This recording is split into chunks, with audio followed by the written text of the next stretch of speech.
You hold in your hand the record of a nightmare. It began as many nightmares do, in the deceptive tranquility of the dark. It began with an early morning jog. Since her college days, when she was known on campus as that running broad, every day of Erin's life started with a pre-dawn jog to work the muscles and get the blood flowing. A workout to ready the body for work with just enough pain to feel alive. She puffed her way up from the lower tier, her fourth and last time around, 3 miles, climbing back to the famous point of Eagle Point Park. Every morning without fail, summer, autumn, winter, more a slog, the point was never plowed, and spring. Especially spring when the cool 40s of night ushered in glorious days in the mid-60s. This was a spring morning in late April, just before Easter. Tick-tick, tick-tick. Erin reached the top of the upper circle, left the poorly lit drive for the unlit footpath, and, in gloom, headed for the bluff peak. Tick-tick, tick-tick.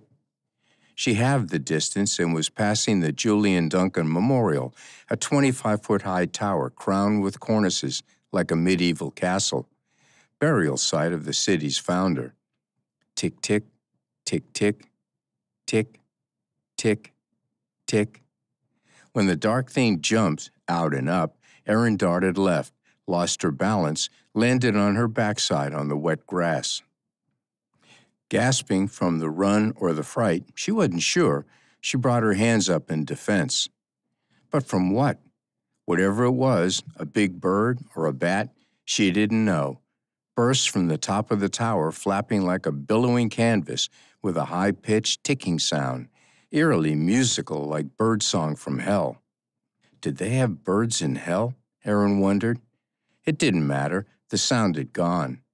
The dark thing, whatever it was, had gone too, and without her getting a look at it. She stared into a sky the poets, or Churchill or someone, had said was darker just before the dawn. Dark but empty. It had been there, hadn't it?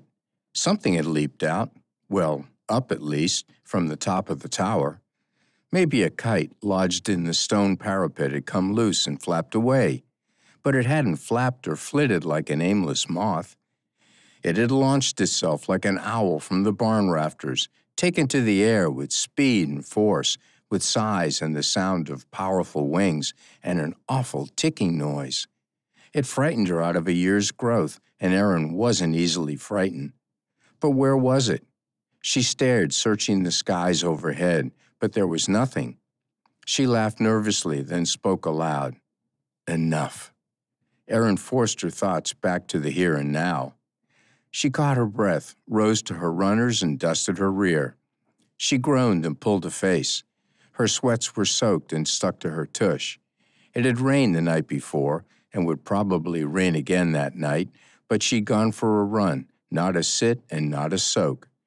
The breeze came up, the clammy cold set in, and her sweat turned to a chill.